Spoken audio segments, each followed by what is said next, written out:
So yan. May i-share ako sa inyo ngayon dahil burn out ngayon. Hindi naman tayo makakapagpa-car wash ngayon. So sarado ang ating car wash. So kailangan natin mag-wifi habang nakatambay tayo dito maghapon. So ayan, i-share ko lang to sa inyo. Yan. Ito ang ating setup ngayon. Kung paano tayo makaka-wifi kahit burn out. So yan. Ito lang yung setup natin, napakasimple. Ito yung dating vlog natin, yung blinag natin dyan sa kotse, yung pwede tayong magsaksak ng mga charger ng laptop, etc. So ngayon dahil burn out, gagamitin natin to dito sa motor. So yan.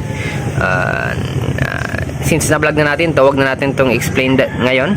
So ilagay ko na lang dyan sa description yung link ng video nito, at ando na rin sa video na yon yung link ng product na to. So yan, ikakabit nyo lang yung dulo sa positive, yung dulo positive yan, papunta dito sa red, tsaka yung isa naman negative dito naman sa negative ng battery din.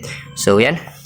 So ngayon, so far 11.9 pa yung charge natin, 11.8, pero pa 2 hours na namin tong ginagamit. So ayan, ang tagal malowbat.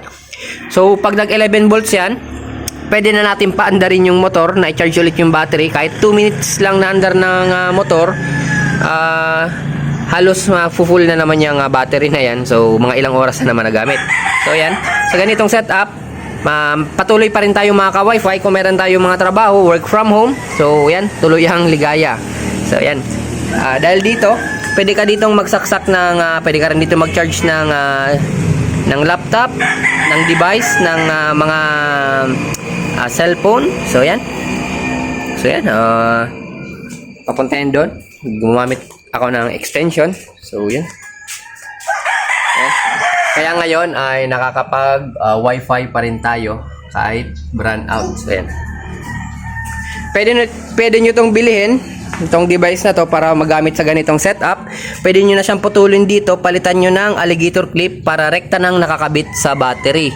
Or kahit hindi sa motor, kung meron kayong 12 volt na battery sa bahay, meron na kayong temporary na kuryente during blackout or brownout. So yan, temporary lang yan kasi ngayon ko lang naman to ginamit. Kasi wala talaga, kailangan talaga namin ngayon mag-internet kasi ang boring naman dito magtambay na walang internet. Ang bagal ng data, so kailangan natin mag-converge. So yan. So tingnan nyo, 11.9. Pwede natin paandarin yung motor para ma-charge naman siya. So yan, paandarin lang natin. Ayan. Kung makikita nyo, yan, 12.9, 13.1 hanggang 14 volts yan. So yan, matcha-charge na naman siya. So ganyan, sa ganitong setup, hindi nyo na kailangan mag-generator kung kailangan nyo lang naman mag-wifi. So napakalaking tipid kumpara sa konsumo ng motor nyo sa mga 2 minutes na andar every 2 to 3 hours. Mas malaking tipid kumpara sa ikukonsumo nung generator sa maghapon. So ayan, thank you. Yan, enjoy muna ng wifi habang burn out. So yan,